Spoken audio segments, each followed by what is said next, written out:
Everyone, here I'm back with the video lecture, and today we are going to discuss the case scenario number 10 that is basically related to the cardiovascular system. Okay, so सबसे पहली चीज़ जो हम start करते हैं patient की detail से करते हैं, ठीक है।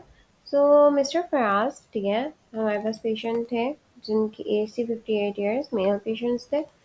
मेल पेशेंट थे, मेडिकल हिस्ट्री इनकी थी टाइप 2 डायबिटीज़ के पेशेंट थे, हाइपरटेंशन हाइपरलिपिडीमिया का इशू था, विद दैट हिस्ट्री थी स्मोकिंग की, लेकिन इन्होंने क्विट कर दिया लास्ट 5 ईयर्स से, ठीक है।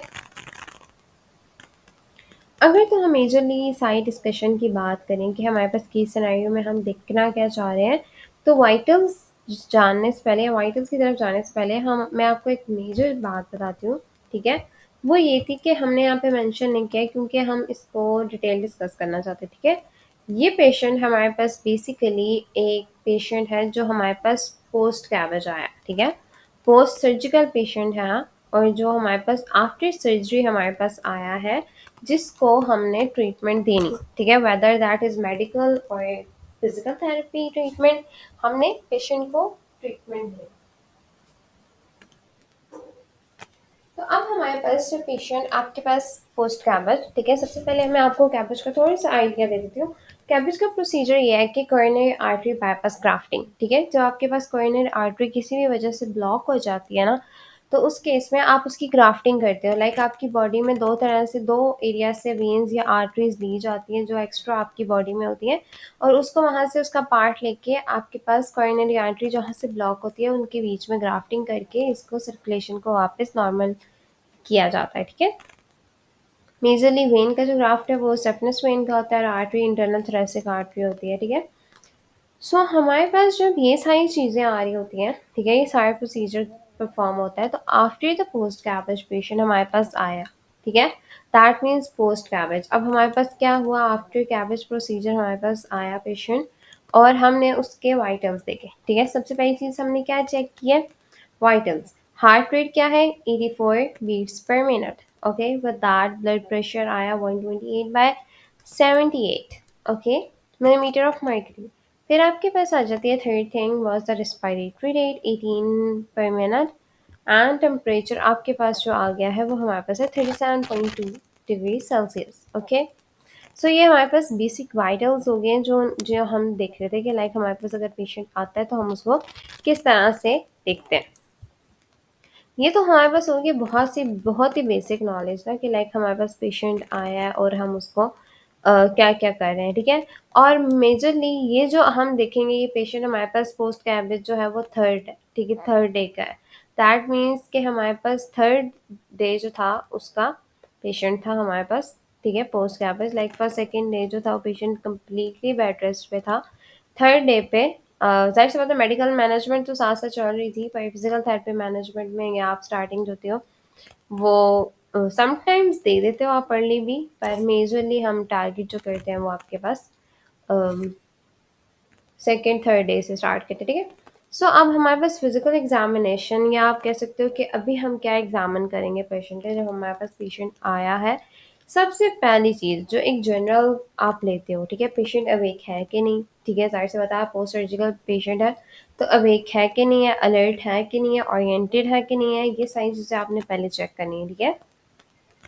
फिर कोई डिस्कम्फर्ट है अगर उसको चेस्ट में, इंसिजन साइड पे, ये हमारे पास देखना है। फिर उनको एनाल्जेसिक्स के थ्रू कंट्रोल किया जा रहा है, किस लेवल पे किया जा रहा है, कोई इशू तो नहीं है उसकी वजह से, ये सारी चीज़ें। Second one was the cardiac status, बहुत इंपॉर्टेंट है, आपने कार्डिक रिस्पिरेटरी स्टेटस ज़रूर देखना होता है, ठीक है।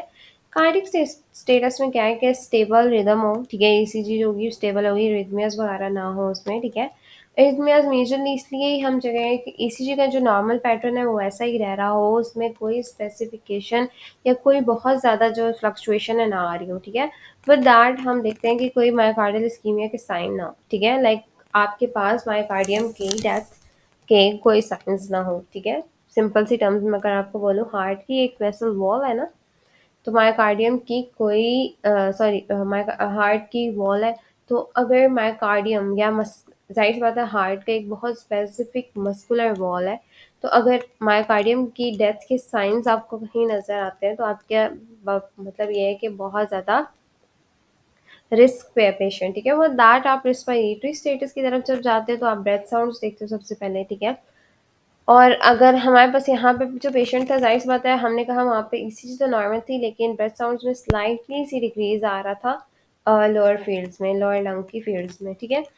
विद दैट आप स्पायरोमीट्री की तरफ भी जा रहे हो, ठीक है। डीप ब्रीदिंग एक्सरसाइजेस वो तो हम आगे देखेंगे, ठीक है।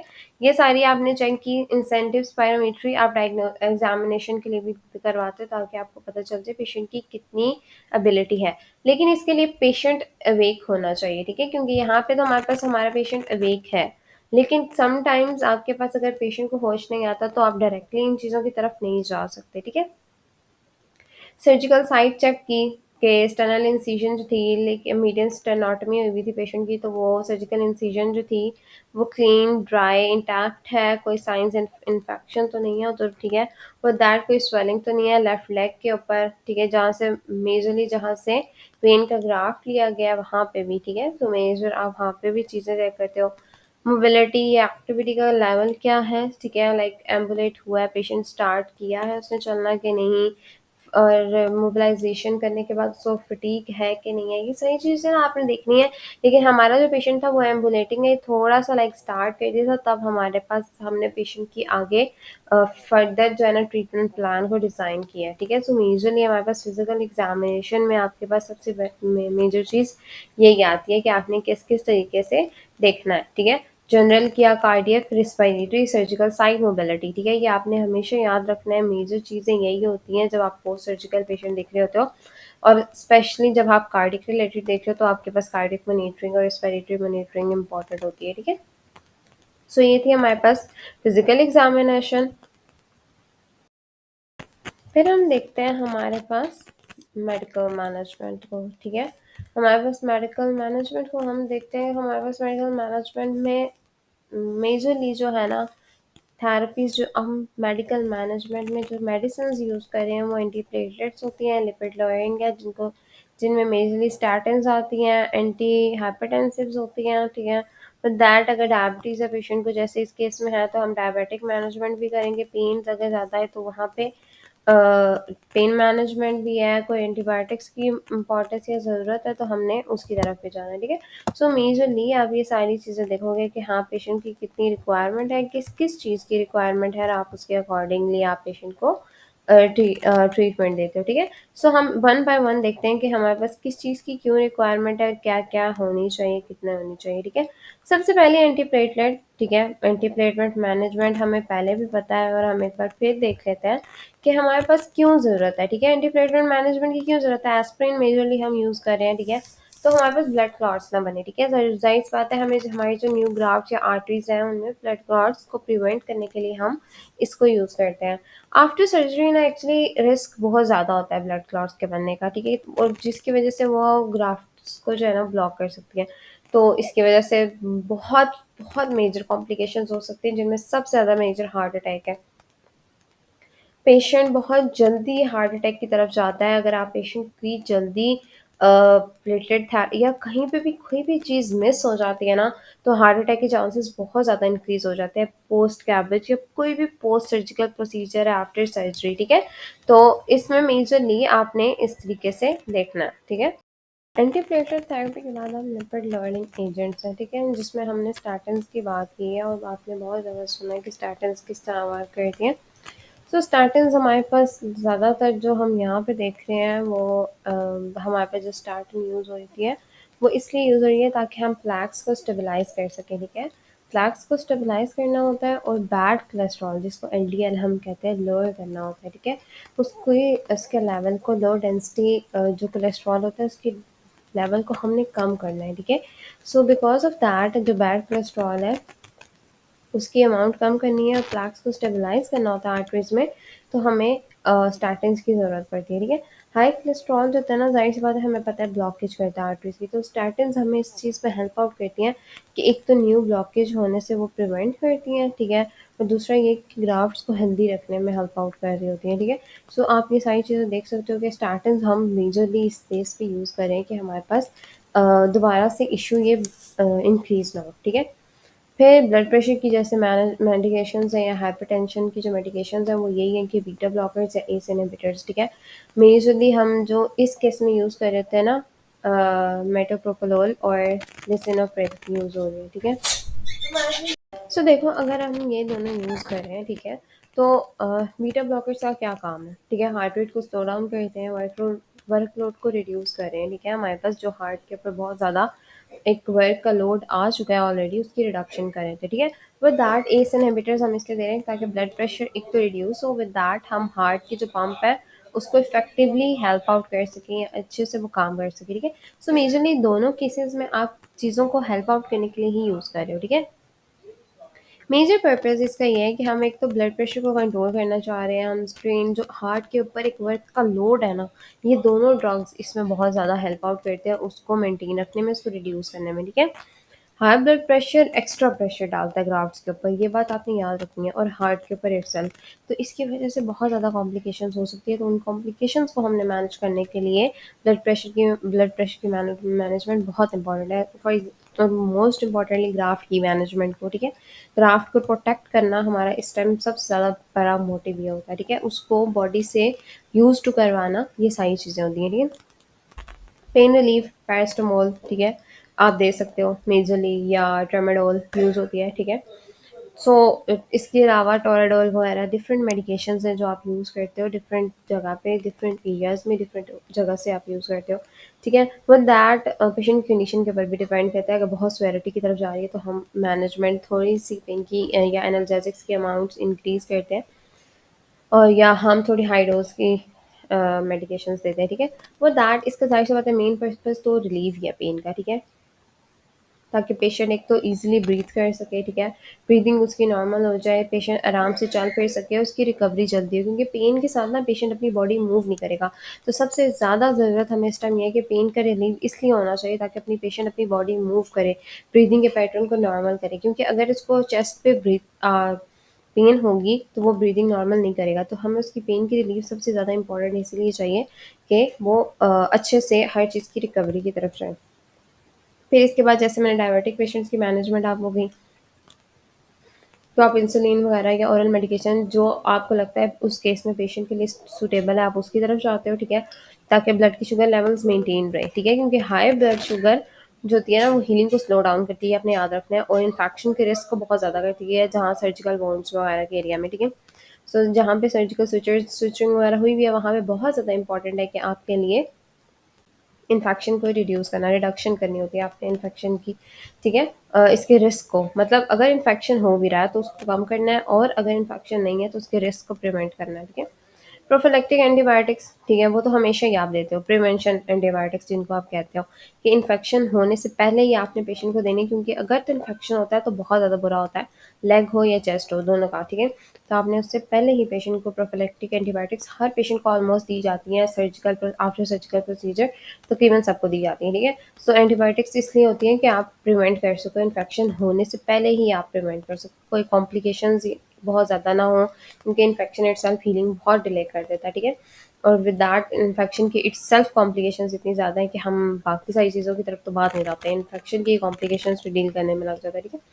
सो ये इसके अलावा हार्ट के ऊपर बहुत ज़्यादा स्वेयर कंडीशन कॉज करती है, ठीक है। सो आपकी सारी जो चीज़ें हैं कि हम क्यों किस मेडिकेशन को क्यों दे रहे थे, एंटीप्लेटर्स ब्लड क्लॉट को स्टॉप करने के लिए, स्टैटिन्स कोलेस्ट्रॉल को कम करने के लिए, ब्लड प्रेशर की मेडिकेशन, हार्ट और ग्राफ्ट को प्रोटेक्ट करने के लिए, पेन के रिलीवर्स ताकि हम पोस्ट सर्जिकल पेन को मैनेज कर सकें, डायबिटीज़ हमें चाहिए ताकि हम हीलिंग को प्रमोट कर सकें, इन्फेक्शन के रिस्क को रिड्यूस कर सकें, और एंटीबायोटिक्स जैसे मैंने कहा आपको इन्फेक्शन को प्रिवेंट करने के लिए, ठीक है। सो मेजरली ये सारी चीज़ें हम इसलिए यूज़ कर रहे हैं।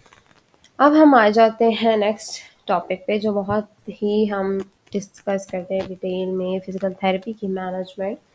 मेडिकल मैनेजमेंट इसलिए भी इम्पॉर्टेंट होती है कि ज़ाहिर सी बात है आपको जब तक मेडिकल मैनेजमेंट ही पता, आप फिजिकल थेरेपी मैनेजमेंट की तरफ नहीं जा सकते, ठीक है, क्योंकि हर चीज़ में आपको रिक्वायरमेंट होती है एक बैक, आपकी सारी इंपॉर्टेंस के बारे में पता होना, आपके लिए पता होना चाहिए मेडिकल मैनेजमेंट क्यों ज़रूरी है, आपको पता होनी, मेडिकल मैनेजमेंट पता होनी ज़रूरी है फिजिकल थेरेपी मैनेजमेंट के लिए। तो हमने डिस्कशन कर लिया, हमारे पास अब 3 फेजेज़ में हम फिजिकल थेरेपी मैनेजमेंट दे रहे होते हैं, ठीक है। पोस्ट कैबिन पेशेंट है, ज़ाहिर सी बात है हमारे पास ऑलरेडी एक्यूट फेज से स्टार्ट होगी कंडीशन, डे 1 से 7 हमारे पास फेज़ 1 स्टार्ट होता है, जहाँ पे हम जिसको हम एक्यूट फेज़ कहते हैं, ठीक है?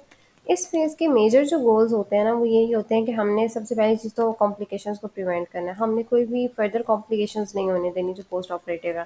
That is related to pulmonary issues हो या डीवीटी हो, ठीक है? मतलब डीवीटी बहुत कॉमन होता है ऐसे पेशेंट्स में जो पोस्ट कैबेज होते हैं। तो ऐसे पेशेंट्स को काफ़ी हद तक आपने इन कॉम्प्लिकेशंस प्रिवेंट करवाना होता है। थ्रोम्बोसिस की कंडीशंस हो, एम्बुलेंस की कंडीशंस हो, इन सब से, ठीक है? तो दैट सेकंड हमारे पास गोल ये हो सकता है कि हम मोबिलिटी और इंडिपेंडेंस के ऊपर काम करें। लाइक आपने मोबिलिटी पे तो काम करना ही करना है, इसके साथ साथ आपने इंडिपेंडेंस की तरफ भी पेशेंट को लेके जाना है, ठीक है? ताकि पेशेंट किसी पे डिपेंड ना रहे, पेशेंट अपनी बेसिक एक्टिविटीज़ को खुद कर सके, ठीक है? पेन मैनेजमेंट तो बहुत इंपॉर्टेंट है। विद दैट हमने रेस्पिरेटरी फंक्शंस को भी काफ़ी हद तक इम्प्रूव करवाना है, ठीक है? सो अब हमारे पास जो मेजर इंटरवेंशन टेक्निक्स हैं जो हमने परफॉर्म करनी है वो यही है: ब्रीदिंग एक्सरसाइजेस, चेस्ट फिजियोथेरेपी, आपके पास mobilisation, ambulations, range of motion exercises है, स्टनर प्रिकॉशंस हैं, फिर हमारे पास पेन मैनेजमेंट स्ट्रैटेजीज हैं, ठीक है? सो सबसे पहली चीज़ हमारे पास क्या है कि हम ब्रीदिंग एक्सरसाइज की तरफ जब हम जाते हैं तो हम बहुत से पेशेंट्स को तो इंसेंटिव स्पायरोमीट्री रिकमेंड कर देते हैं, ठीक है? लाइक 10 डीप ब्रेथ्स पर, और आप पेशेंट को करते हो ताकि एडिलेक्टेसिस से आप प्रिवेंट कर सकते हो। लंग कोलैप्स से आप पेशेंट को प्रिवेंट करना चाहते हो ना, तो आप गाइड करते हो इंसेंटिव स्पायरोमीट्री, सबसे पहली चीज़, ठीक है? विद दैट आप जब डायफ्रामेटिक ब्रीदिंग की तरफ जाते हो तो आपको पता है कि हमने जैसे पहले भी कितनी ज़्यादा वीडियोज़ में बात की, डायफ्रामेटिक ब्रीदिंग तब होती है जब आप डायफ्राम को इटसेल्फ मोटिवेट करते हो कि वो ब्रीदिंग के अंदर, पैटर्न के अंदर आपके ऊपर काम करे, ठीक है? जिसमें सिंपल सा जो प्रोसीजर हम परफॉर्म करवाते हैं कि वो हम चेस्ट के ऊपर एक हाथ रखवाते हैं, एक हाथ आप अपने स्टमक पे रखवाते हैं पेशेंट से, और आप उनको कहते गाइड करते हैं कि आपने ये ब्रीदिंग चेस्ट राइज नहीं होने देनी, बल्कि स्टमक के थ्रू, या आपने अपने एब्डोमेन वाले रीजन को राइज करना है जब आपने ब्रीद इन करना है, ठीक है? सो डीप ब्रेथ्स में आपने फोकस रखना है, कंट्रोल ब्रीदिंग करनी है ताकि लंग प्रॉपरली एक्सपैंड कर सके, ठीक है? विद दैट आप देखते हो कि डायफ्राम जो इटसेल्फ है उसके अंदर क्या क्या किस किस तरह की एक्सपेंशन आ रही है, ठीक है? विद दैट हफ कफ टेक्निक हमें पता है। हफ कफ टेक्निक बेसिकली वो टेक्निक्स होती हैं जिसमें आप पेशेंट को आप स्पेसिफिकली गाइड करते हो कि वो कफिंग करे, ठीक है? एक तो टेक्निक होती है ना जिसमें आप बेसिकली पेशेंट को कहते हो कि आपने पर्स स्लिप ब्रीदिंग करवानी है, ठीक है? हफ कफ में ये होता है कि आपने ब्रीद आउट जब करवाया तो पेशेंट को आपने कहना है कि आपने इट्स खुद अपने आप से कफ करनी है, ठीक है? मतलब पेशेंट जब तक खुद कफ नहीं करेगा उसके जो अंदर फ्लूइड एक्यूमुलेट हुआ है वो बाहर नहीं जाएगा, ठीक है? तो मेजरली सारा फोकस हमारा यही होता है कि हमने हफ कफ टेक्निक कैसे परफॉर्म करवानी है ताकि हमारे पे जो क्लियर स्क्रीशंस और लंग्स के अंदर एक्यूमुलेट हो चुके हैं या प्रेजेंट हैं, ठीक है, हमने उनको रिमूव आउट करवाना होता है विद द हफ कफ टेक्निक, ठीक है? सो जाहिर सी बात है, लेकिन इतनी करवानी होती है, लेकिन इसमें भी बहुत ज़्यादा लाइक आपने प्रिकॉशंस के साथ लेके चलना है क्योंकि ऑलरेडी स्टर्नल इंसिजन हुई हुई है, मीडियल स्टेनोटमी हुई हुई है। दैट मीन्स पेशेंट की ऑलरेडी स्टर्नम के ऊपर प्रेशर पड़ चुका है, ठीक है? तो आपने बहुत ज़्यादा प्रेशर नहीं डालना होता, हफ कफ टेक्निक को एक तरीके से परफॉर्म करवाना होता है क्योंकि आपको पता है कि कैबेज का जो पेशेंट होता है शायद उसको इतना ज़्यादा कंडीशन उसकी स्वेयर होती है कि उसको हंसने में भी उसको पेन फील होती है, ठीक है? दैट मीन्स कि वो नॉर्मली भी अगर अपने फेस के कोई भी एक्सप्रेशन देता है तो उसको उसमें भी समटाइम्स पेन आता है, ठीक है? तो आपने अब यहाँ पे क्या करना होता है कि आपने यहाँ पे इस चीज़ पे फोकस रखना है कि पेशेंट की कंडीशन इस तरह की हो कि वो हाफ कप टेक्निक्स परफॉर्म कर सके, ठीक है? आहिस्ता आहिस्ता पेशेंट परफॉर्म करेगा, जब उसकी पेन जो है काफ़ी हद तक आप रिलीव करवा दोगे तो उस केस के बाद फिर आप करवा सकते हो, ठीक है? विद दैट चेस्ट फिजियोथेरेपी हमें पता है परकशंस और वाइब्रेशंस आप इजीली परफॉर्म करवा सकते हो, जैसे हमने पहले भी डिस्कस किया है कि आपने कप शेप थेरेपी देनी होती है पेशेंट को। विद दैट आप वाइब्रेशंस भी परफॉर्म कराते हो ताकि जो स्क्रीशन ऑलरेडी प्रेजेंट है वो रिलीज आउट हो जाए। पोस्टल ड्रेनेज, आप स्क्रीशन क्लियरेंस के लिए पोस्टल ड्रेनेज के सारे मेथड्स करवा सकते हो। जिस तरह की जिस लोब्स को टारगेट करना है आप उसका स्पेसिफिक पोस्टल ड्रेनेज पोस्चर होता है, या आप स्पेसिफिकली उसकी पूरी डिटेल है जिसको हम डिस्कस करेंगे लेटर ऑन कि हमारे पास किस किस तरह से होते हैं हम आगे लेक्चर्स में, जिसमें हमारे पास बेसिकली किस लोग को अपने कैसे टारगेट करना है उसकी बेसिस पे होता है, ठीक है? और मेजरली आप इसमें यही देखते हो कि ब्रोंकियल ट्री हमारा जो था हम उससे रिलेटेड देखते हैं, ठीक है? विद दैट मोबिलाइजेशन एम्बुलेशन, मतलब अगर आप मोबिलाइजेशन एम्बुलेशन की बात करते हो तो डे 1 में आप कैसे करा सकते हो? बेड के एज पे आप पेशेंट को बिठाओ, ठीक है? सिंपल सी बात है। और स्टार्टिंग बिल्कुल सिटिंग कराओ, ठीक है, सिटिंग से स्टार्ट करवाओ। उसकी जो लेग्स हैं उनको बेशक आप पेशेंट जो है वो बैठा रहे, ठीक है, लेकिन उसकी लेग्स जो है वो फ्लोर के साथ टच करवा दो, या अगर नहीं भी कर सकता तो ऐसे हो कि उसकी साइड पे आ जाए, ठीक है, मतलब उसकी फीट जो है वो ग्रेविटी इटसेल्फ पुल करे, ताकि आपके पास काफ़ी हद तक इम्प्रूवमेंट आना स्टार्ट हो बिठाना। लेकिन इस पे भी बहुत प्रिकॉशनरी मेजर्स लेने होती है, क्योंकि समटाइम्स डे वन पे पेशेंट को होश भी नहीं आया होता। तो आपने इस प्रिकॉशनरी मेजर्स के साथ चलना है कि आप डे वन पे अगर पेशेंट कॉन्शियस ही नहीं है तो आप अनकॉन्शियस पेशेंट को तो बिठा नहीं सकते, ठीक है। सो दैट मीन्स कि आपने इन सारी चीज़ों को इस तरीके से डिज़ाइन आउट करना है कि पेशेंट की कंडीशन इटसेल्फ कैसे है। क्योंकि अब जो हमारे पास पेशेंट है, ज़ाहिर सी बात है ये अवेक था, अलर्ट था, ओरिएंटेड था। तो हमने इसी की बात की थी कि हमारे पास, हाँ, इस केस में जो है पेशेंट की क्या कर सकते हैं कि हम मोबिलिटी स्टार्ट करवा सकते हैं, ठीक है। 2 to 3 डेज़ में फिर आप क्या करते हो, डे 2 से डे 3 तक आप वॉकिंग स्टार्ट करवा सकते हो, बिल्कुल शॉर्ट डिस्टेंसेस के साथ, ठीक है। क्योंकि लास्ट टाइम भी जब हमने एक केस डिस्कस किया था तो मैंने ऑलरेडी आप लोगों को बताया था कि पेशेंट की डेथ कॉज हो सकती है अगर आप इसको बहुत ज़्यादा स्वे कंडीशन की तरफ लेके जाते हो, ठीक है। तो आपने स्लाइटली पहले पेशेंट के सबसे इंपॉर्टेंट चीज़ जो सारी आपने थ्रू आउट द थेरेपी रखनी है वो कार्डियक मॉनिटरिंग रखनी है। पेशेंट के वाइटल्स, पेशेंट की ईसीजी, पेशेंट की वेंटिलेटर चेंजेस सारे आपने, मतलब आपने हर चीज़ के ऊपर ऑक्सीजनेशन, सेचुरेशन, आपने हर चीज़ के ऊपर फोकस रखना है कि आपके कोई भी वाइटल्स ड्रॉप ना हो। जहाँ पे आपको वाइटल्स ड्रॉप होते हुए नजर आते हैं आपने एक्सरसाइज को वहीं पे बंद करवाना है, ठीक है। विद दैट आपने इमरजेंसी अलर्ट फ़ौरन से देनी है, ठीक है। तो हमारे पास ये सारी चीज़ें थी। अब वॉकिंग शॉर्ट डिस्टेंसेस हमने असिस्टेंट्स के साथ देने हैं, ठीक है। मतलब आपने पेशेंट का हाथ पकड़ा या उनके अपने अटेंडेंट ने पकड़ा, जिस तरह से भी आप प्रोग्रेस करवाते हो, ठीक है। और आहिस्ता-आहिस्ता बिल्कुल शॉर्ट, मतलब शॉर्ट डिस्टेंस क्या होगा कि बेड से पेशेंट सिर्फ दरवाजे तक गया या डोर तक, जो रूम का उसका डोर है वहाँ तक गया। 2 to 3 टाइम्स डेली आप ये गाइड कर सकते हो, ठीक है। फिर डे 4 से 7 तक आप ये कर सकते हो कि थोड़ा-थोड़ा इंक्रीज़ कराते हो। जैसे हम मेजरली क्या कराते हैं कि कॉरिडोर्स तक पेशेंट को भेज देते हैं, ठीक है। कॉरिडोर्स में पेशेंट आहिस्ता-आहिस्ता वॉक करते हैं, ग्रेजुअली इंक्रीज़ करवाता है, ठीक है। सो 3 to 5 मिनट्स आप ये भी मतलब पर सेशन करवा सकते हो। 2 टू आप ये भी 2 से 3 बार करवा सकते हो दिन में, लेकिन डिपेंड करता है कि पेशेंट की कंडीशन इटसेल्फ है कैसी, ठीक है। फिर रेंज ऑफ मोशन एक्सरसाइज हमें पता है कि एक्टिव असिस्टेड ही होती हैं, क्योंकि यहाँ पे या तो पैसिव होगी या एक्टिव असिस्टेड होगी। अभी पेशेंट एक्टिवली कोई भी चीज़ परफॉर्म कर नहीं सकता, क्योंकि ऑलरेडी ग्राफ्ट लिया हुआ है आपने लेग से। तो दैट मीन्स लेग से ग्राफ्ट लिया हुआ है, हार्ट को ऑलरेडी एक ग्राफ्ट मिला है लेग से, तो लेग की इट सेल्फ मोबिलिटी कम हो चुकी है। विद दैट पेशेंट शोल्डर को या आर्म्स को अपने मूव नहीं करता ड्यू टू कार्डियक सर्जरी। तो दैट मीन्स के कैबेज के प्रोसीजर की वजह से आपके पास पेशेंट मूव नहीं करेगा। तो आपने उस केस में दोनों चीज़ें, या तो पैसिव करवा सकते हो या आप एक्टिव असिस्टेड की तरफ जा सकते हो, ठीक है। फिर आपने कोई भी चीज़ पेशेंट को ऐसी पकड़ने नहीं देनी, या कोई भी चीज़ आपने पेशेंट को साथ साथ एजुकेट करना है इससे रिलेटेड कि स्टर्नल स्ट्रेन ना पड़े पेशेंट को। आपने किसी भी तरीके से कोई भी ऐसी मोबिलिटी परफॉर्म नहीं या कोई मूवमेंट ऐसी परफॉर्म नहीं करवानी जिसमें आपको लगता है कि आपके पास इंक्रीज़ करवा रहे हो पेशेंट के स्ट्रेन, ठीक है। लाइक आप पेन इंक्रीज़ करवा सकते हो, या कोई चीज़ होल्ड करने से पेशेंट को पेन हो सकती है, तो आप ऐसी कोई मूवमेंट करा सकते हैं। विद दैट आपने शोल्डर की हाइट से ऊपर कोई भी मूवमेंट परफॉर्म नहीं करवानी होती, ठीक है। सेकंड प्रिकॉशन आपने ये लेके चलना होता है, ये अवॉइड करवानी होती है। कभी भी आपने पेशेंट की जो शोल्डर की इटसेल्फ हाइट है उससे ऊपर नहीं जाना होता, क्योंकि ये स्टर्नल स्ट्रेन कॉज कर सकता है, ठीक है।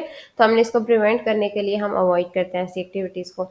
With that sternal precaution education, आप हैवी लिफ्टिंग को तो अवॉइड करते ही करते हो। विद दैट आप क्या करते हो कि पिलो को यूज़ करते हो जब हाँ, ये बहुत इंपॉर्टेंट है, ये आपको हर जगह स्टर्नल प्रिकॉशंस में सबसे ज़्यादा इंपॉर्टेंट चीज़ आती है पिलो। पिलो इटसेल्फ क्या करते हो, जब पेशेंट हफ कफ की भी टेक्निक परफॉर्म करते हैं ना, तो आप ये कर सकते हो। पेशेंट को बोलोगे आपने ना स्टर्नम को, अपनी स्टर्नम के ऊपर पिलो रखना है, ठीक है।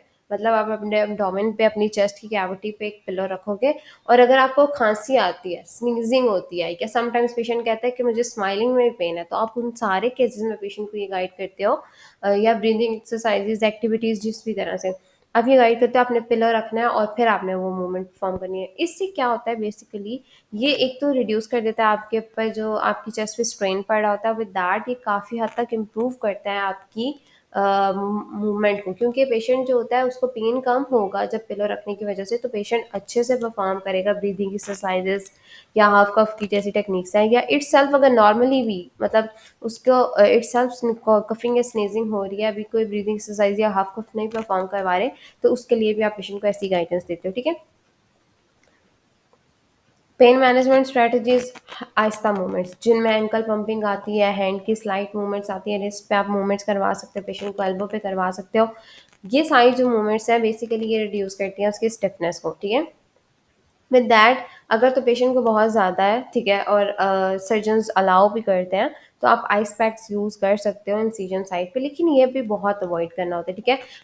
मेरे केस में लाइक मैंने जितने पेशेंट्स देखे ना कैबेज के, that is basically related to कि आप आइस पैक्स ना अवॉइड किया करो, क्योंकि आइस पैक आपको स्ट्रैटेजीज बताई तो ज़रूर जाती, क्योंकि ये हमारी थ्योरी में या आप ये सारी चीज़ों में देखते हो, लेकिन जब आप पेशेंट इटसेल्फ देखते हो ना, तो आपको लगता है कि आइस पैक यहाँ पे अवॉइड होना चाहिए, बिल्कुल स्टार्टिंग में नहीं होना चाहिए। हाँ, पेन के मैनेजमेंट जब आप थोड़ी लेटर ऑन स्टेजेस पे करवा रहे हो तो ना, तब आप आइस पैक यूज़ कर सकते हो, लेकिन बिल्कुल स्टार्टिंग के फेजेस में आप अवॉइड करो तो ज़्यादा बेटर है, ठीक है। मतलब पेन को रिड्यूस करने के लिए आइस पैक्स को आपने यूज़ नहीं करना होता, ठीक है। लेकिन हाँ, आप सब एक्यूट या क्रॉनिक फेजेस में आप करवा सकते हो, ठीक है। ये थी फेज़ 1 एक्यूट फेज़ की मैनेजमेंट, जो हमारे पास डे 1 से डे 7 तक स्टार्ट हो रही थी। आता है अब हमारे पास सब एक्यूट फेज़, जिसमें आप वीक 2 से स्टार्ट करते हो वीक 6 तक। दैट मीन्स कि हमारे पास 1 मंथ से आप वीक 2 से स्टार्ट किया और फिर आगे कंटिन्यूअसली चलता गया 6 वीक्स तक, ठीक है। अब हमारे पास क्या थे, इसके मेजर गोल्स क्या हैं, कि हमारे पास सबसे पहली चीज़ कार्डियोवास्कुलर एंड्योरेंस इंक्रीज करानी है, फंक्शनल कैपेसिटी को इंक्रीज करवाना है। ये बहुत इंपॉर्टेंट है, ठीक है। कार्डियोवास्कुलर एंड्योरेंस पे जब हम काम करेंगे तो हमें पता है कि हम एरोबिक इंटेंसिटी के एक्सरसाइजेस या लाइट एरोबिक एक्सरसाइज की तरफ जाएंगे। वो दैट मस्कुलोस्केलेटल स्टिफनेस या वीकनेस नहीं होने देनी, उनको प्रिवेंट करने की कोशिश करना। वो दैट आप एक्सटर्नल कॉम्प्लिकेशंस को भी इसके साथ साथ प्रिवेंट करना, जो हम पहले भी डिस्कस कर चुके हैं, ठीक है। अब इसमें इंटरवेंशंस वही aerobic conditioning, strengthening exercises, postural training, scar mobilisation और बैलेंस ट्रेनिंग, ठीक है। तो हमारे पास जो सबसे पहली चीज़ आती है वो यही होती है कि आप एरोबिक कंडीशनिंग से स्टार्ट करते हो, लाइक एरोबिक एक्सरसाइज जैसे मैंने वॉकिंग और स्टेशनरी साइकिलिंग बताई थी पहले भी, लेकिन इसमें भी बहुत ज़्यादा प्रिकॉशनरी मेजर्स लेके चलना होता है। स्टेशनरी साइकिलिंग बहुत लेटर स्टेजेस पे, लाइक आप 4th 5th 6 वीक से स्टार्ट करा सकते हो, वो भी अगर पेशेंट इतना स्टेबल है तो। लेकिन वॉकिंग आप अर्ली स्टेजेस पे स्टार्ट करवा सकते हो, ठीक है। वॉकिंग एक अच्छी एरोबिक एक्सरसाइज है, तो आप स्टार्टिंग में स्टार्ट करवा सकते हो वीक 2 से ही, और 5 to 10 मिनट्स की वॉक दे सकते हो, जितना पेशेंट टॉलरेट कर सके। ये पेशेंट की अपनी टॉलरेंस के ऊपर डिपेंड करता है कि पेशेंट कितना टॉलरेट करता है। विद दैट आप ग्रेजुअली उसका ड्यूरेशन इंक्रीज करा सकते हो, अगर आपको लगता है कि पेशेंट ईजिली परफॉर्म कर सक रहा है और उसको फटीक के सिम्टम्स नहीं है या कोई ऐसी चीज़ नहीं है जिसकी वजह से वो अफेक्ट हो रहे हैं, ठीक है। स्ट्रेंथनिंग एक्सरसाइजेज मेजरली आपके पास क्या होता है, लाइट रेजिस्टेंस एक्सरसाइज स्टार्ट करवाते हो। आप क्या कराते हो कि लोअर एक्सट्रीमिटीज़ पे स्लाइटली एक्सट्रीमली, या आप ये ऐसे कह सकते हो कि स्लाइट या लाइट रेजिस्टेंस एक्सरसाइज परफॉर्म करवाते हो। अच्छा, अब इसमें थोड़ी सी इन चीज़ों का आपने फोकस रखना है कि आपने हमेशा आपने प्लान ऑफ केयर में सर्जन्स को इन्वॉल्व रखना होता है, ख़ास तौर पे क्योंकि कार्डियक कंडीशन से रिलेटेड जब भी कोई चीज़ आ रही होती है ना, तो चाहे वो कार्डियक है चाहे वो रिस्पायरेटरी है, दोनों कंडीशंस में आपने अपने डॉक्टर्स को इन्वॉल्व रखना है, फिजिशियन सर्जन्स को इन्वॉल्व रखना ज़रूरी होता है, ठीक है। क्योंकि आपके पास पेशेंट की कंडीशन, ठीक है, फॉर इंस्टेंस अभी तो हम कार्डियक कंडीशन डिस्कस कर रहे हैं, लेकिन रेस्पिरेटरी में क्या होता है, समटाइम्स आपके पास प्लूरल टैब लगी होती है पेशेंट को, ठीक है, ऑलरेडी उसका फ्लूइड बाहर की तरफ निकल रहा होता है, ठीक है, और प्लूरल टैब इट्सेल्फ काफ़ी ज़्यादा जो डिस्कम्फर्ट क्रिएट कर रही होती है, तो पेशेंट कई बार ऐसा होता है कि वहाँ पे पेशेंट की कंडीशन ऊपर नीचे होने की वजह से ब्रीदिंग कंट्रोल नहीं रहती, ठीक है। तो आपने सारी चीज़ों को इस तरीके से लेके चलना होता है कि आपने अपन बेसिकली पेशेंट का इटसेल्फ जो डॉक्टर है या सर्जन है, आपने उसको इन्वॉल्व करा के फिर आपने एक्सरसाइज प्लान डिज़ाइन करना होता है, ठीक है। मेजरली फिर आप उनसे सारी चीज़ें क्लियर भी कर सकते हो, लाइक आप उनको इन्वॉल्व कराने का मतलब ये है कि आप उनसे क्लियरेंस ले सकते हो। जब उन्होंने क्लियर कर दिया आपके पास, ठीक है, आप इजीली पे परफॉर्म करा सकते हो। Upper body resistance exercises majorly ना, अगर आपको मैं सिंपल सी टर्म्स में बताऊँ, तो पेशेंट को आपने कैसे परफॉर्म करवाने के, लाइक आप ये कर सकते हो कि मेजर लोग लाइक आप लोअर एक्सट्रीमिटीज़ को तो जैसे आप इजीली परफॉर्म करवा रहे हो ना स्ट्रेंथनिंग एक्सरसाइज, लेकिन जो इसमें जिस लेग्स पे ग्राफ्टिंग हुई हुई है, आप उसको भी बहुत ज़्यादा हाई लेवल पे नहीं लेके जाते, ठीक है, बिल्कुल लाइट सी रखते हो। रेजिस्टेंस एक्सरसाइज में आप क्या दे सकते हो, कोई भी लोड डाल सकते हो, ठीक है। एक पिलो ही इटसेल्फ क्यों ना हो, उसका लोड हो, ठीक है, या कोई भी क्वेश्चन हो, कोई भी चीज़ हो, टॉवल हो, इटसेल्फ ये सारी रेजिस्टेंस एक्सरसाइज के तौर पे एक्ट करती है, चाहे वो आइसोमेट्रिक हो या आइसोटोनिक्स हो, ठीक है, ये हम इतनी डिटेल में नहीं जा रहे थे। फिर हमारे पास आ जाती है अपर बॉडी रेजिस्टेंस एक्सरसाइजेस की। जब हमने बात की तो हम ज़्यादातर तो अवॉइड ही करते हैं, ठीक है, स्टार्टिंग में। अभी सभी एक्यूट फेज पे भी ज़्यादातर अवॉइड होती है, क्योंकि इंसिजन इटसेल्फ या स्कार जो था वो आपके पास अभी तक इतना ज़्यादा हील नहीं हुआ होता। क्योंकि स्कार सिर्फ ये नहीं है कि हमने स्किन या स्किन की जो बाकी लेयर्स हैं, मस्कुलर लेयर्स हैं, या आपके पास फैटी टिश्यूज़ की लेयर्स हैं, आपके पास बेसिकली स्टर्नम की लेयर है, या आपके पास जो आपकी हार्ट इटसेल्फ, आपके पास इटसेल्फ इतनी ज़्यादा लेयर्स कट आउट हुई भी होती हैं जिनको हीलिंग में टाइम लगता है, ठीक है। तो दैट मीन्स जब 6 वीक्स बहुत अर्ली होते हैं आपके पास कोई भी स्ट्रेन डालने के लिए अपर बॉडी पे, या कोई भी वेट या कोई स्ट्रेस डालने के लिए, ठीक है। सो आप स्टार्टिंग में अवॉइड करते हैं अपर बॉडी रेजिस्टेंस एक्सरसाइजेस, लेकिन लेटर ऑन स्टेजेस पे हम देखेंगे हम परफॉर्म करवाएंगे, ठीक है। पोस्चरल ट्रेनिंग की तरफ जब हम जाते हैं तो पोस्चर तो आप बेसिकली यहाँ पे पेशेंट को इंसिजन की पेन की वजह से ना पेशेंट का पोस्चर वो ही खराब जाता है, फॉरवर्ड शोल्डर आ जाता है, ठीक है। पोस्चर जो होता है वो क्या होता है कि पेशेंट का शोल्डर आगे की तरफ आ जाता है। मेजरली तो लेफ्ट साइड का ही आता है, कि समटाइम्स पेशेंट राइट साइड का भी करता है, क्योंकि स्टर्नम इटसेल्फ काफ़ी ज़्यादा जो होती है ना पेन कॉज कर रही होती है स्टर्नम की इंसिजन, तो मीडियल स्टेनोटमी की वजह से आपके पास पेशेंट फॉरवर्ड शोल्डर कर देता है, ठीक है, दोनों साइड्स के। तो आपने उसको सबसे पहले एड्रेस करना है, स्कैपुलर रिट्रैक्शन एक्सरसाइजेस करवानी है, लेकिन इतनी जेंटल करवानी है कि कोई भी स्ट्रेस ना पड़े आपके पास चेस्ट के ऊपर, ठीक है, कोई स्ट्रेन ना आए, कोई स्ट्रेस ना आए, आप बहुत लाइट तरीके से एक्सरसाइज करवाते हो। विद दैट स्कार की मोबिलाइजेशन आप जेंटल मसाज देते हो जहाँ पे स्टर्नल इंसिजन है, ये आपने बात हमेशा याद रखनी है, ठीक है। स्कार मोबिलाइजेशन बहुत इंपॉर्टेंट टॉपिक है, लाइक इंसिजन के तौर पे। देखो पेशेंट ऑलरेडी मोबिलाइज नहीं कर सकता, हीलिंग तो हो रही है लेकिन वहाँ पे मोबिलिटी नहीं है, ठीक है। तो आपने क्या करना होता है कि स्लाइटली सा एक जेंटल सा मसाज देना होता है आपकी जहाँ पे सर्जिकल इंसिजन है, ठीक है, ताकि वहाँ पे एडिशंस वगैरह ना बने, क्योंकि स्टर्नल इंसिजन इटसेल्फ आपके पास एडिशन कॉज कर सकती है, ठीक है। तो उसके हीलिंग प्रोसेस को काफ़ी हद तक ना करवा सकते हैं, लेकिन आपने एक चीज़ याद रखनी है कि इंसिजन इटसेल्फ फुली हील्ड हो जानी चाहिए, तब आपने मोबिलाइजेशन स्टार्ट करवानी होती है, ठीक है। फिर आपके पास आगे balance training standing balance exercise करवाते हो कि लाइक स्टेबिलिटी इन्हांस हो, पेशेंट में काफ़ी हद तक इम्प्रूवमेंट आना स्टार्ट हो जाए, क्योंकि ये आप काफ़ी हद तक इस फेज में अब आप पेशेंट को 2 से 6 वीक्स तक लेके जा रहे हो, तो आप लेटर ऑन स्टेजेस पे 5th-6th वीक पे आप बैलेंस ट्रेनिंग आराम से करवा सकते हो, ठीक है। फिर आपके पास आ जाता है मेंटेनेंस फेज, ठीक है, जिसको फेज 3 कहते हैं, जिसमें वीक 7 से वीक 12 और बियॉन्ड भी जाता है, ठीक है। दैट मीन्स के पेशेंट की इटसेल्फ जो हमारे पास लेटर ऑन है, या आप जिसको क्रॉनिक फेज कहते हो, मेंटेनेंस फेज कहते हो, इसमें पेशेंट ने क्या करना है कि एक तो फंक्शनल कैपेसिटी के ऊपर काम करना है हमने, ठीक है, कार्डियोवास्कुलर हेल्थ के ऊपर काम करना है। विद दैट आपने उसकी डेली एक्टिविटीज़ की तरफ उसको लेके जाना है, लाइक एरियल्स उसके वापस लेके आने हैं, ठीक है, और उसकी फंक्शनल कैपेसिटी जो है वो उसको इम्प्रूव करवाना है। तो इसमें क्या होगा कि एरोबिक ट्रेनिंग तो हम डालेंगे क्योंकि मॉडरेट एक्टिविटीज़ हमें आएगी, विद दैट स्ट्रेंथ ट्रेनिंग आ जाएगी। फिर आप फ्लेक्सिबिलिटी मोबिलिटी पे काम करोगे, पेशेंट की एजुकेशन पे काम करोगे, क्योंकि यहाँ पे पेशेंट फिर इटसेल्फ समटाइम्स ऐसे होता है कि इसके बाद आना बंद हो जाते हैं, ठीक है। मतलब आप जब स्टे वीक 7 to 12 कराते हैं तो आपने साथ साथ होम प्लान भी गाइड करना होता है पेशेंट को। सो मॉडरेट इंटेंसिटी एक्सरसाइजेज हैं, तो आपके पास इसमें लाइक 30 मिनट्स तक आप पेशेंट को गाइड कर सकते हो, ठीक है, 5 टाइम्स अ वीक, जितना पेशेंट टॉलरेट कर सकता है। फिर हम वही बात करते हैं, ब्रिस्क वॉकिंग या स्विमिंग की तरफ भी जा सकता है पेशेंट, लेकिन स्विमिंग तो बहुत ज़्यादा एक हाई लेवल है, हर कोई परफॉर्म नहीं कर सकता, लेकिन हाँ साइकिलिंग वगैरह आप परफॉर्म करवा सकते हो, ठीक है।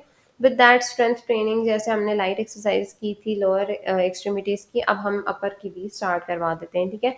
और ग्रेजुअली रेजिस्टेंस भी डालना शुरू कर देते हैं जो हमारे पास मेजर मसल ग्रुप्स हैं, ठीक है, सारे, ठीक है, चाहे वो आपके लोअर लिम्ब के हो या अपर लिम्ब के हो। अपर लिम्ब पे लाइट ही रखते हैं, लेकिन अभी आहिस्ता आहिस्ता हम फिर रेजिस्टेंस डालना स्टार्ट करवा देते हैं।